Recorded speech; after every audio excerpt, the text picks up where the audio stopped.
今回は喋りたいこと喋るだけだよ。こんにちは、春日部つむぎです。今日はネタがなくなった時にやる雑談会だね。予定してたフィギュアだいぶ延期しちゃったし、この前到着したフィギュアは YouTube でやるには危険すぎるんで、ファンティア限定で公開したし、まあそんなこんなで前々からやりたかった動画を作ろうってことにしました。今日やる話はこちら。スケールフィギュアとプライズフィギュアのお話。先日寿屋コレクションに行った時、フィギュアって何というポップがあって、そこでスケールフィギュアについて聞いてる人がいたんだよね。なるほどこりゃえわいってことで動画を作ることにしました。せっかくフィギュアオタクやらせてもらってるので、ちゃんと実例をもとに足の見解も喋ってみようかと思いました。コピペや生成 AI だけのアフィカスクソブログよりは役に立つと思うよ。お品書きはこんな感じなので、好きなところを見てくれるといいかな。今回話す内容は全て足の見解で公式のものじゃないよ。また一部法律に関する話もあるけど、個人で調べた範囲のものなので、正確な法解釈じゃないこともあるよ。最初は定義について。スケールフィギュア、プライズフィギュアと区別して呼ばれることが多いんだけど、法律で定められていたりするものではなく、あくまで業界が各自の判断で分けているってのが現状だね。なので、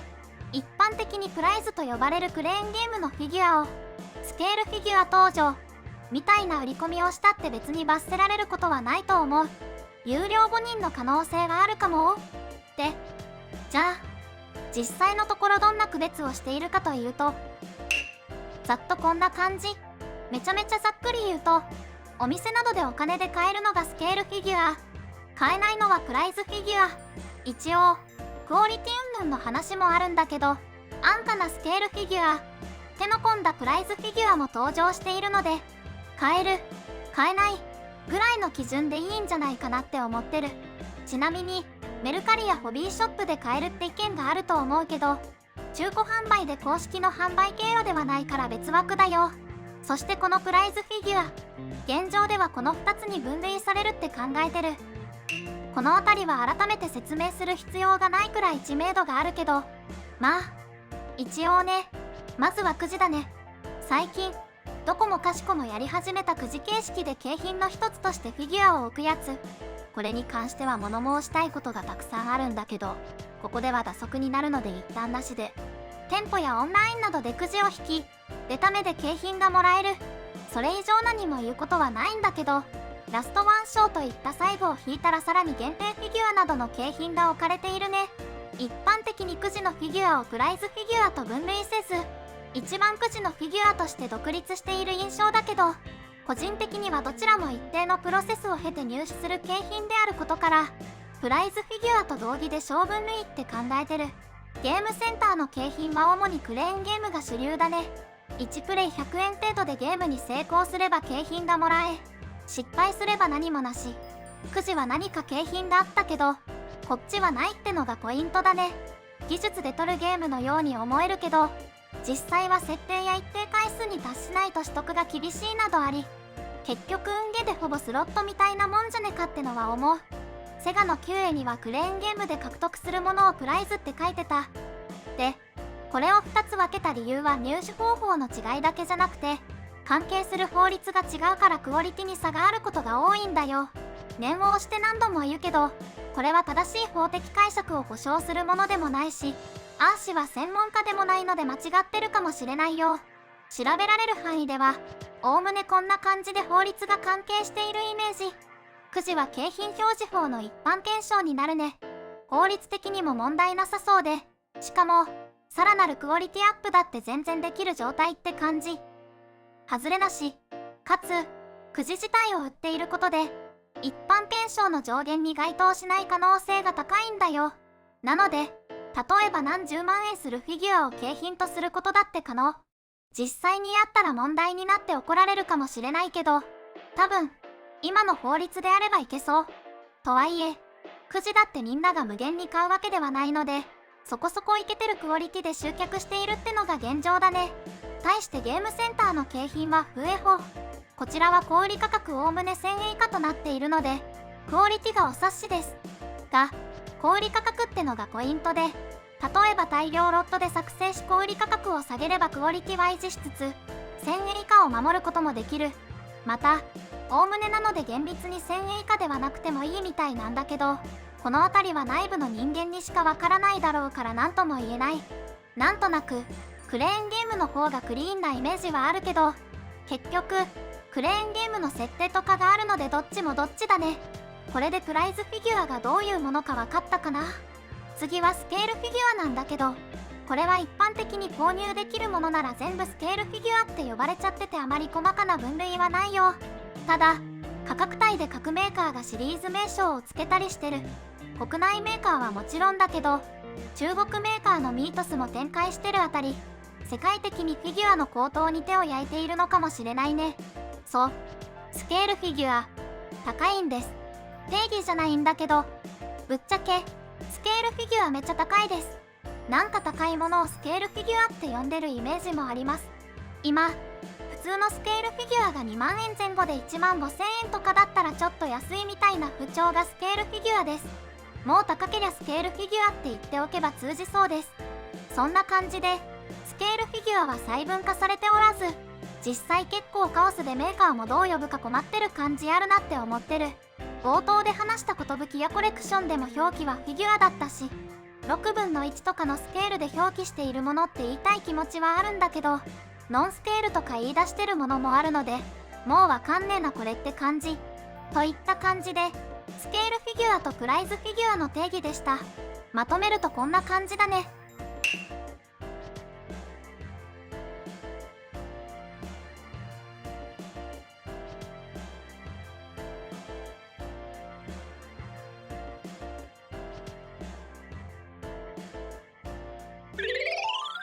さて、それじゃあ次は実際どのくらいの差があるのっていう話に行こうか。まず最初に、スケール、プライズで同じ個体が作られているわけではないから、全体的な印象での比較になるって点は注意してね。はい、学園アイドルマスターから藤田琴音さんです。いやまあ、単純に推してるってだけなんだけど、ちょうどスケールフィギュアに加えて、プライズの2種類も出てるからちょうどいいなって。もし、琴音フィギュアについて詳しくない人がいれば、どれがどれだかわかるかな。答えはこんな感じ。ウィキで見た感じだと、どれも結構イケてそうな感じしない？スケールフィギュア高すぎない？ってなるよね。2つで5万ですから。じゃあ今度はよりで見てみようか。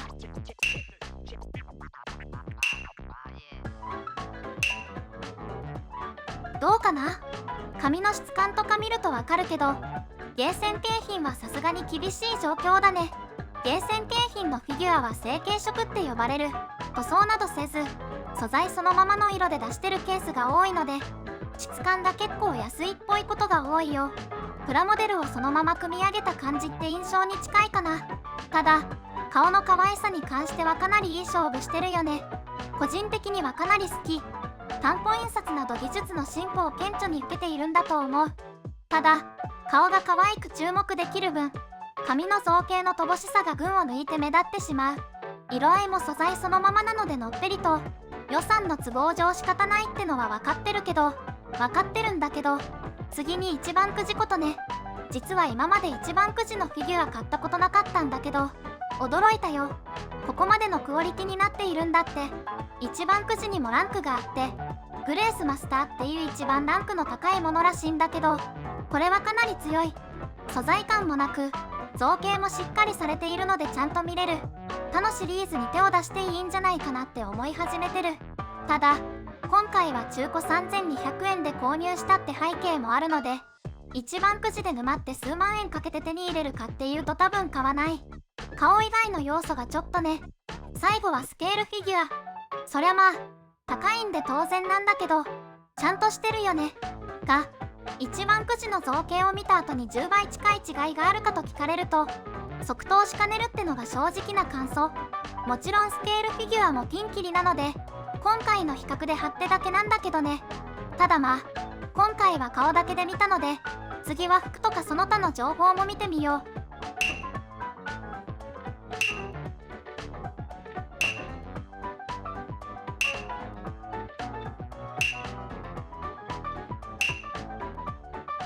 ゲーセンのやつはさすがに比較されると厳しいね。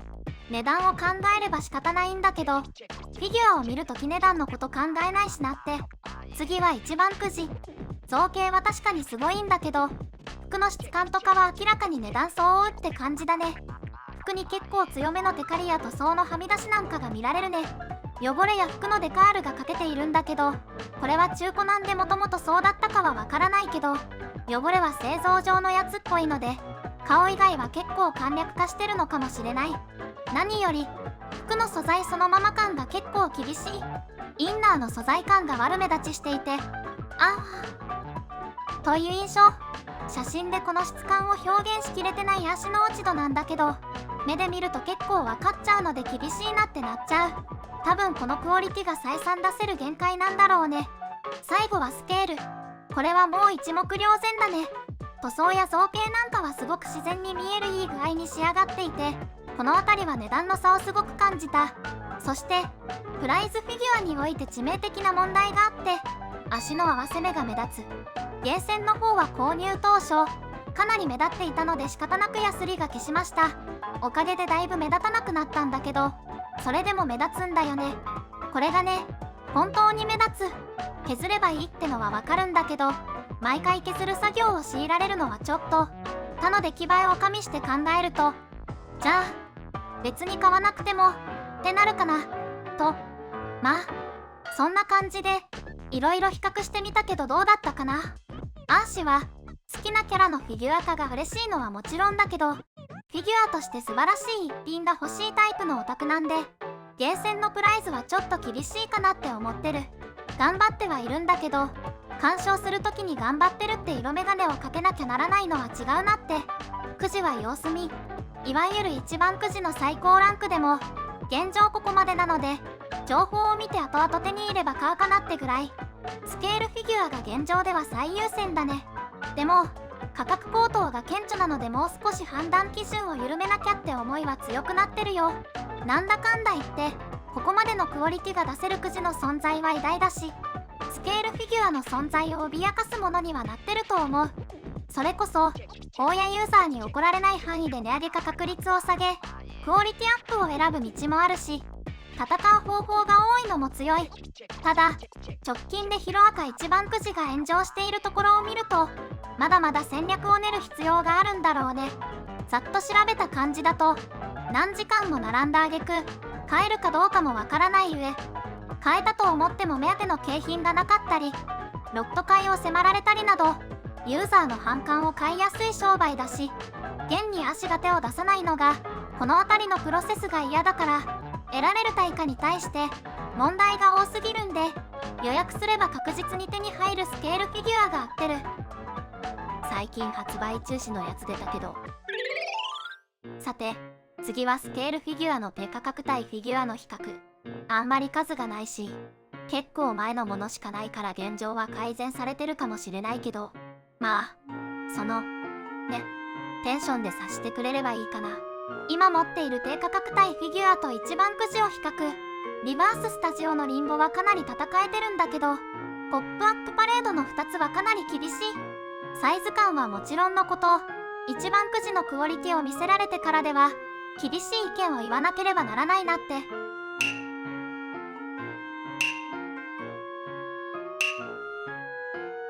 だいぶ厳しいっす。買った当初はいいなって思ったんだけどね、この差を目の前にするとさすがにもっと頑張れって思ってしまう。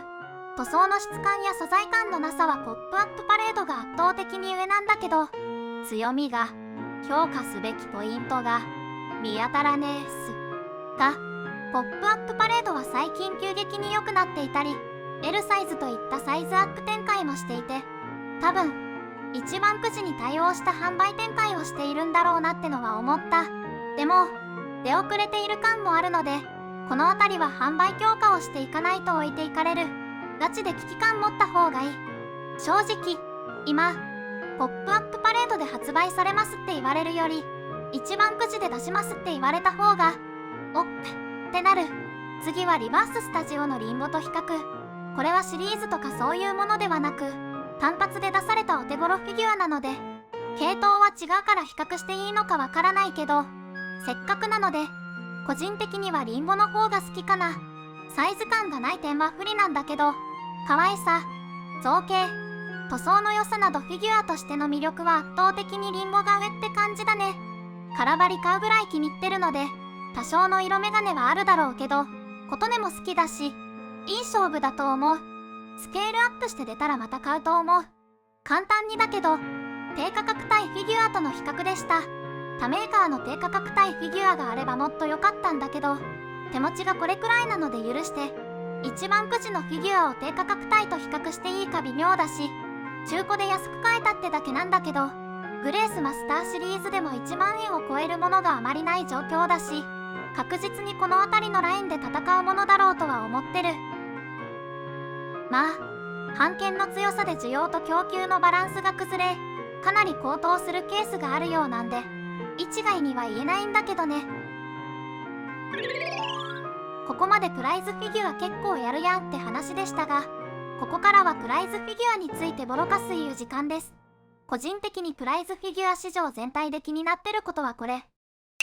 多分プライズフィギュアに関して素直に好きになれない理由はこれなんだと思う。もちろん欲しい人が入手する健全な行為には何とも思ってないんだけど、それ以上に安く取る情報、相場情報、購入店舗情報、ありとあらゆる情報が稼ぐ道具にされ、それらの情報を得た本来興味がなく転売目的で群がる人、結果本来欲しい人は市場から入手できず、フリマサイトで購入するか諦める。仮に購入する機会ができたとしても次入手できる機会が来るかわからないので、ギャンブル性の高い購入方法で高額の出費となるケース。こういった状況を改善せず供給するメーカー。こうして整理すると結構やばい市場じゃない？アーシが情報を追ってないだけでちょっとずつ改善されてるのかもしれないけど、直近のヒロアカもだいぶ燃えて再販決定しても地獄みたいなリプランだし、キセコイのリプランもエンサの声が、これから出る大型版権も不安の声。少なくとも改善されているとは思えないんだよね。もちろんメーカーだって生き残るために利益を追求することは間違っていないし、それ自体は健全な行為なんだけど、アリを食うのが本来欲しているファンって状況は理解した方がいい。そして散々な目にあったファンがその作品を嫌いになることだってあると思う。忘れてねえからな、クレイラドール。お前のせいでこのシリーズ嫌いになったんだから。といった実体験もあり、何か嫌な出来事があると一転して嫌いになるなんてことも十分ある。版権もそういったユーザーがいることを理解した上でプライズフィギュア展開は考えた方がいいと思うよ。あともう一点不健全だなって思うのがクレーンゲーム。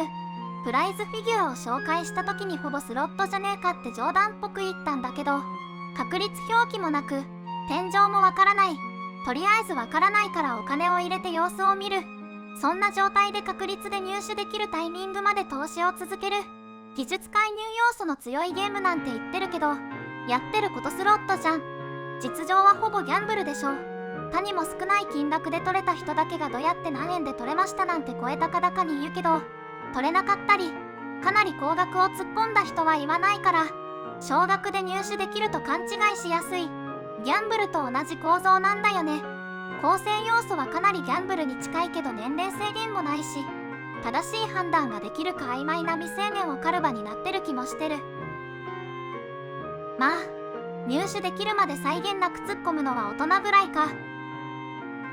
といった感じで個人的に思うプライズフィギュア市場の問題でした。似たような意見を言ってる人も見かけるし、改めて何か新しい話ではないんだけど、やっぱり不健全な市場のせいで近づきたくないってのは大きいね。アーシは JK なんでスロットの下りは全部聞いた話だよ。最後にスケールフィギュアに思うこと。高え以上という冗談のような本気の話。実は今回一番くじのフィギュアを買ったのは、ガクマスがスケールフィギュアから撤退したいと思ってるんじゃないかなって懸念があって、一番くじの様子見をしようかって思った次第。これは 100% 足の予想なんだけど、撤退したいと思ってるんじゃないかって強く感じたのが、2月に開催されたワンフェスで一つも新作情報がなかったんだよね。ありとあらゆる業界とコラボしグッズを作りまくり、プライズも一番くじも積極的に作り適宜情報を出している学マスが、ワンフェスで新作発表をしないってのがなかなか衝撃的でね。バレンタインに新作情報あったし、寿屋がシリーズで作ってたりするんで、考えすぎかもしれないけどね。でも、プライズフィギュアは出してるのにスケールフィギュアを出さないのって、多分高くて売れなくて宣伝効果も低いって見切ってるんじゃないかなって。こればかりはガンダムのみぞ知るって状況だけど、この違和感を払拭する材料も見当たらず、やはり価格が上がればその分買う人も減るだろうし、フィギュアなんてぶっちゃけ生きる上では何の役にも立たないしね。いいものが売れるという時代でもないし、本当に価格高騰は考えた方がいいなって。あとは販売までの期間がめちゃくちゃ長いので推しが変わるリスクとか、デコマス詐欺とか延期もだぞ。そのあたりはちゃんとした方がいい。こういった不満の蓄積がファンが離れる要因になるから。はい、